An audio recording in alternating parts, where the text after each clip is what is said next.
26장 전체가 이야기하고 있는 바는 미련한 자, 또 게으른 자, 그리고 잘못 말하는 자를 우리에게 교훈하고 있습니다. 잠언에서 교훈하는 것은 이러한 자들 모두를 악한 자로 규정하고 있는데, 그 이유는 다른 것이 아니라 하나님을 경외하는 삶이 아니기 때문에 그렇습니다.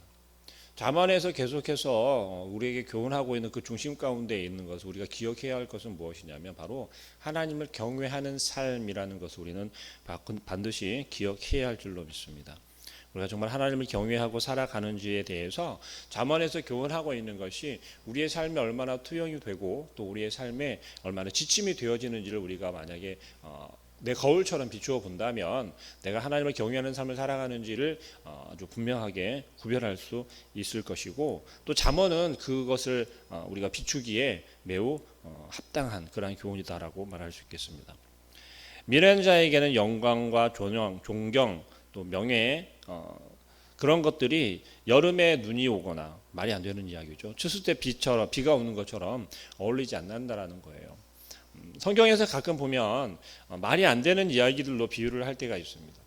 왜 그렇게 비유를 하고 있을까요? 정말 말이 안 되기 때문에 그런 거예요. 어울리지 않고 말도 안 되는 것을 우리는 믿기도 하고 또 우리가 주장할 때가 많이 있다라는 것이죠. 그러한 것들을 잠언에서 오늘 우리에게 교훈하고 있습니다. 또 미련한 자를 지켜 세우고 영예를 주면 강도에게 칼을 쥐어주는 꼴이 되어진다라고 8절에서 이야기합니다. 한번 보겠습니다. 미련한 자에게 영예를 주는 것은 돌을 물매에 매는 것과 같으니라 라고 이야기합니다. 미련한 자의 말에는 대꾸를 하지 말거나 거리석음에 맞춰서 대답을 해야 어리석은 자가 되지 않는다라는 거죠. 그래서 스스로 지혜롭게 여기에는 착각을 하지 않게 할 수 있다라는 거예요. 어리석은 자가 미련한 자가 이야기하고 대답하는 것들에 우리가 박수를 쳐주거나 동요하고 그것에 호응해서 같이 무언가를 하거나 아니면 맞장구를 쳐준다면 그것은 너무나도 어리석은 것이다라고 교훈하는 것이죠. 오히려 정말 그것이 스스로 지혜롭게 여기도록 만드는 악이 될 수도 있다라는 거예요. 우리는 그러한 것들을 종종 우리의 삶 속에서 하지 않습니까? 그래, 발 맞춰주고 맞장구 쳐주고 그냥 지나가면 되지라고 우리는 쉽게 아주 가볍게 여길 수 있다라는 거예요. 그런데 오늘 잠언에서 교훈하는 것은 그것은 스스로 지혜롭다라고 여길 수 있도록 만든다라는 거예요. 그건 결국 악한 자로 만드는 꼴이 된다라는 것입니다. 미련한 자에게 신뢰를 주는 것, 그것은 자해하는 것처럼 어리석은 일이다라고 6절 말씀에 이야기하지 않습니까? 미련한 자의 편에 하는 것은 자기의 발을 베어버림과 해를 받음과 같으니라고 이야기합니다. 우리가 너무나도 좋은 마음으로 좋은 표현으로 그렇게 해주고 호응해주고 신뢰를 또 주는 것, 그런 것 역시 스스로 자해하게 만드는 것과 마찬가지라는 거죠. 그 당사자는 어리석은 짓이지만 만약에 그것을 동요하는 사람의 입장에서는, 나의 입장에서는 무엇이 되겠습니까? 악한 것을 행하게 만드는 그러한 자리에 서게 된다는 것이죠. 또 7절 말씀은 미련한 자의 입에서 나오는 말 그럴듯해 보여도 영향력이 없고 은웅한 말이다라는 거죠. 그리고 19절 말씀에서 봅니다. 9절 말씀. 미련한 자의 입에 잠언은 술 취한 자가 손에 든 가시나무 같으니라. 자, 여러분, 잠언에서 술 취하지 말라고 교훈하고 있는 경우가 많이 있죠. 또 미련한 자, 게으른 자, 또 여인에 대한 교훈도 계속해서 비유를 들어 이야기합니다. 특히 우리가 조금 눈여겨 보아야 할 것이 음주에 대한 이야기를 우리는 할 때 조금은 가볍게 여기고 넘어가는 경우가 많습니다. 그런데 사실 우리 현실 생활 속에서 이 음주 때문에 생기는 문제들이 너무나 많지 않습니까? 얼마나 많습니까? 가볍게 여기고 조금 작게 여기고 또 쉽게 생각을 했던 그러한 일들이 점점 커지는 것이 사실은 이 음주에 대한 문제로부터 시작이 되어진다는 걸 아무리 너무 잘 알고 있을 것입니다. 성경에서 그렇게 교훈하고 또 잠언에서 교훈하는 이유도 그러한 이유에서가 분명합니다. 오늘 뭐라고 이야기합니까? 술 취한 자가 손에 든 가시나무 같다라고 이야기하지 않습니까? 술 취한 자의 손에 들려있는 것이 어떻게 휘둘려질지 우리는 알 수 없다는 이야기예요. 그가 어느 곳에서 어떻게 휘두르고 또 어떤 영향력을 미치게 될지 그것을 우리는 알 수 없다는 것입니다. 그것이 미련한 자의 입에서 나오는 말과 같다라는 거예요. 미련한 자의 입이라고 이야기를 하는 것은 하나님을 모르는, 하나님을 경외할 줄 모르는, 하나님을 경외하지 아니하고 하나님의 말씀을 온전히 깨닫지 못하고 그러한 자를 잠언에서는 미련한 자라고 이야기합니다. 혹 우리가 그런 미련한 자의 길에 서 있지는 않는지 점검해 보아야 할 줄로 압니다. 미련한 자를 데리고 일하느니 차라리 지나가는 행인을 붙잡고 일하는 것이 낫다라고 10절 말씀에서 또 이야기하지 않습니까?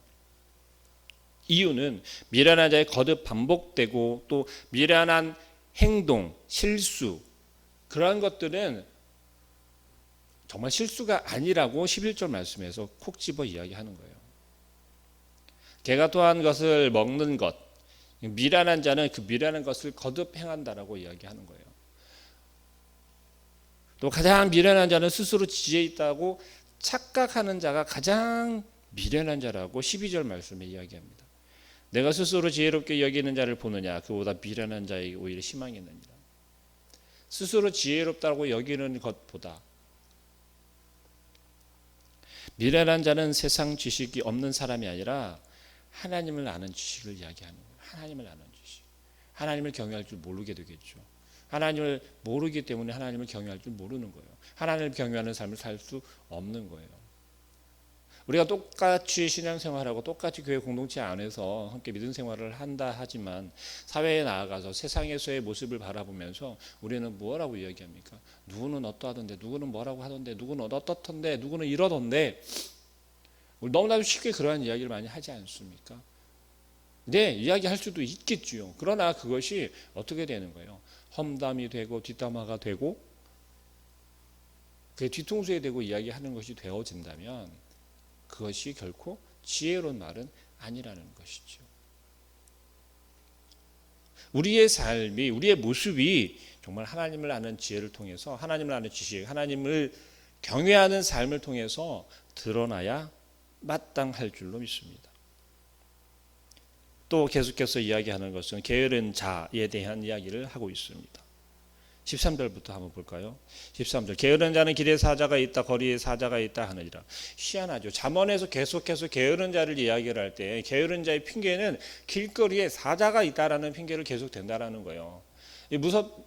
무섭고 나아가기가 두렵다라는 겁니다. 왜 그렇게 이야기를 할까요? 이것은 말도 안 되는 핑계를 댄다는 거죠. 말도 안 되는 핑계를 통해서 내가 할 수 없고 내가 나아갈 수 없고 내가 일을 할 수 없다라고 하는 것을 합리화시킨다는 겁니다. 게으른 자의 핑계가 그러하다라는 거예요. 게으른 자는 침대를 중심으로 살아가고 또 게으른 자의 손은 그릇에 손을 넣고 있으면서도 그것을 입에 가져가기를 힘들어하고 귀찮아할 정도로 게으르다라는 거죠. 이 게으른 자의 특징을 미련한 자의 특징과 같게 이야기하는 게 12절 말씀입니다. 내가 스스로 지혜롭게 여기는 자를 보느냐 그보다 미련한 자에게 오히려 희망이 있다라고 이야기를 합니다. 스스로 지혜롭다라고 여기는 그가 게으른 자의 모습과 동일하다라고 이야기를 해요. 16절 말씀 한번 볼게요. 게으른 자는 사리에 맞게 대답하는 사람 7보다 자기를 지혜롭게 여긴다라는 거예요. 스스로 지혜롭게 여긴다라는 거예요. 그래서 여러 사람이 그것이 맞다라고 동의하더라도 내 말이 지혜 있는 말이고 내 말이 옳다라고 우기게 된다라는 겁니다. 희한하게도 잠언에서는 그러한 자가 게으른 자의 모습이다라고 우리에게 교훈합니다. 또 게으름은 일반적인 게으름이 잠언에서 이야기하고 있는 것이 일반적인 게으름을 이야기하는 것이 아니라 사람이 자기 육신을 위해서 조금 부지런해 보일지라도 영혼을 위해서 하나님의 일을 위해서 아무 노력도 기울이지 않는 그러한 것을 게으른 자라고 교훈하고 있다는 것입니다. 잠언에서 이야기하고 있는 교훈, 잠언에서 우리에게 가르치고 있는 교훈, 그 중심에는 무엇이 있다라고 말씀드렸어요? 하나님을 경외하는 삶인 거예요. 하나님을 경외하는 삶에 대해서 우리는 게으른 자가 되면 안 되겠습니다. 부지런한 자가 되어야 할 것이고 미련한 자가 아니라 지혜로운 자가 되어야 할 줄로 믿습니다. 또 반복해서 또 교훈하고 있는 것이 말에 대한 이야기를 또 하고 있습니다. 잠언에서 말에 대한 교훈을 계속하고 있는 것을 보면 우리의 입이 얼마나 중요하고 또 잘 간수를 해야 하는지를 우리는 생각하게 합니다. 17절입니다. 길로 지나가다가 자기와 상관없는 다툼을 간섭하는 자의 개의 귀를 잡는 것과 같으니라. 요즘에는 우리가 개를 많이 키우기도 하고 반려견들 많이 키우기도 하기 때문에 주변에서 많이 볼 수도 있습니다. 그러나 사람이 키우고 있는 반려견이라 하더라도 다른 사람의 반려견을 내가 내 마음대로 가서 만약에 만지고 싶어서 손을 내어 민다거나 아니면 오늘 성경에서 이야기하는 것처럼 그의 귀를 잡는다라고 했을 때 어떤 상황이 벌어질지는 보지 않아도 뻔합니다. 물리거나 아니면은 개로부터 화를 당하게 되는 것이죠. 근데 말에 대한 이야기를 하면서 오늘 성경에서는 이렇게 이야기합니다. 지나가는 개의 귀를 잡는 것처럼 어리석은 짓이라는 거예요. 어떤 것이요? 자기와 상관없는 싸움이 끼어드는 것. 그런데 이것을 좋게 표현을 또 생각을 하면 싸우고 있는 것을 말리는 것이 좋은 것 아니냐라고 말할 수 있죠. 우리 삶에서 그럴 수 있습니다. 그런데 오늘 잠언에서 이야기하고 있는 바는 무엇이냐면 어리석음에 대한 것을, 미련함에 대한 것을, 또 우리의 말을 잘못 사용하는 것에 대해서 교훈하면서 이야기하고 있다라는 것이에요. 그래서 18절 말씀부터 다시 볼까요? 횃불을 던지며 화살을 쏘아서 사람을 죽이는 미친 사람이 있나니 자기 이웃을 속이고 말하기를 내가 희롱하였노라 하는 자도 그러하다라는 거죠.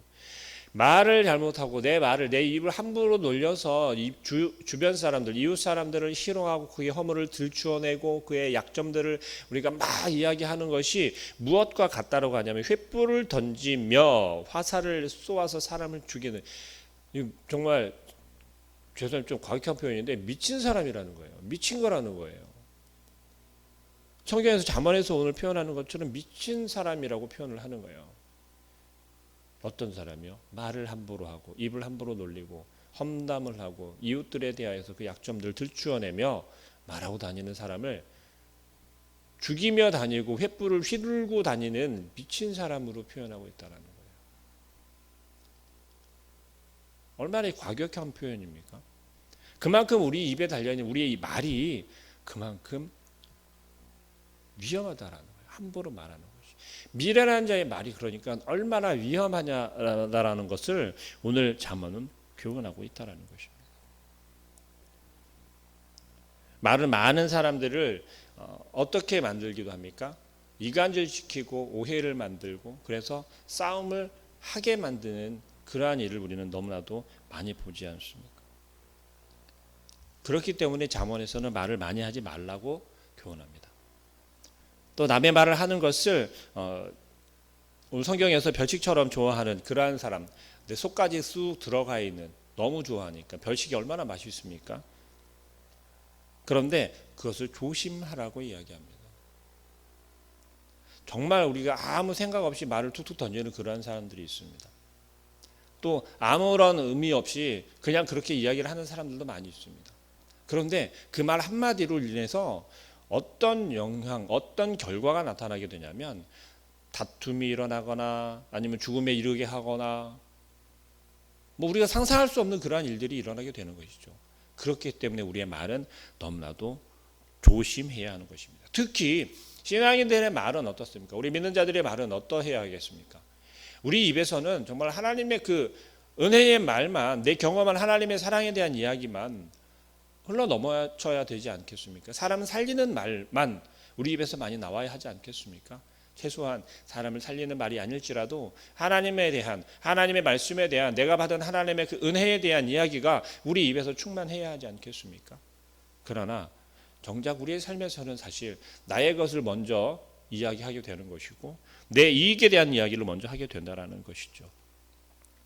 사람을 말로만 판단하지 말고 그 마음으로 판단해야 한다라고 23절 이하에서 말씀하고 있습니다. 온유한 입술에 악한 마음은 낮은 은을 입힌 톡이니라. 원수는 입술로 꾸미고 속으로는 속임을 품나니 그 말이 좋을지라도 믿지 말 것은 그 마음에 7가지 간영한 것이 있다는 것이죠. 우리 마음 가운데 말이 얼마나 중요하기에 이 말을 분별할 줄 알아야 한다라고 또 이야기하는 것이에요. 거짓말하는 것, 아첨하는 그 입, 뭔가를 얻기 위해서 그렇게 하지만 결국 스스로 망하게 하는 것이라고 28절에서는 이야기를 합니다. 말을 어떻게 사용하느냐가 문제인 것이죠. 말은 어떻습니까? 우리 입에서 나오는 말은 우리 마음에 사실 울림과도 같다라고 이야기를 합니다. 우리 마음 가운데 악한 생각을 품고 있으면 반드시 그 악한 생각이 우리 입으로 나올 수밖에 없는 것이에요. 우리 마음 가운데 악한 생각이 아니라 좋은 생각과 좋은 마음을 품고 있다면 우리 입에서 나오는 말은 좋은 말과 또 살리는 은혜로운 그러한 말만 나올 수밖에 없다라는 것이죠. 결국 우리가 하나님을 알고 하나님을 믿고 하나님을 경외하는 삶을 살아간다면 우리 입에서 나오는 말은 하나님을 즐겨하고 하나님이 기뻐하는 말이 나올 수밖에 없다라는 그러한 교훈입니다. 우리의 진실은 어디에 있겠습니까? 우리의 진실은 바로 하나님 말씀에 있는 거예요. 우리가 얼마나 하나님의 말씀을 묵상하고 또 그 말씀을 의지해서 살아가느냐, 그것이 곧 우리의 삶에 드러나는 거울과 같은 그런 부분이 될 것이고, 또 그러한 삶을 통하여서 우리 입에서 나오는 말 역시도 하나님께서 우리에게 베풀어 주신 그 은혜를 통한 우리의 마음의 드러남이 우리의 입을 통하여서 우리의 말을 통하여서 드러날 줄로 믿습니다. 게으른 자와 미련한 자, 말을 잘못 사용하는 자, 다 공통점이 있습니다. 그것은 스스로가 내가 지혜롭다라고 스스로 착각하는 그러한 모습인 줄로 믿습니다. 오늘 잠언에서 교훈하는 바가 바로 이러한 교훈입니다. 교만은 악이라고 성경에서 우리에게 가르치고 있습니다. 하나님을 대적하는 태도라고 말하는 것이죠. 우리의 마땅함은 무엇입니까? 우리가 성경에서 이렇게 했으니까 이렇게 해, 저렇게 하라고 했으니까 저렇게 해 라고 하는 것이 아니라 나 스스로가 말씀을 거울 삼아 나를 비추어 보고 또 나를 살피고 내가 정말 잘못하고 있는 것은 없는지, 내가 오해하고 있는 것은 없는지를 먼저 겸손하게 성경을 비추며 나 스스로를 나의 모습을 비추어 보고 점검할 줄 알아야 할 줄로 믿습니다. 오늘 하루의 삶 속에서 우리 모두가 지혜로운 자, 내가 지혜롭다 스스로 지혜롭다 하는 것이 아니라 성경 말씀을 통하여서 내가 정말 지혜로운지 미련한지 투영해보고, 거울을 우리가 옷 입고 거울을 보지 않습니까? 그것처럼 성경 말씀을 통하여서 나를 비추어 보고 하나님을 온전히 신뢰하고, 오늘 하루의 삶도 내가 하나님을 경외하는 삶을 살겠습니다. 아니, 내가 경외하는 삶을 살 수 있도록 인도해 달라고 하나님을 의지하는 모든 성도님들 되시길 간절히 축복합니다. 기도하겠습니다.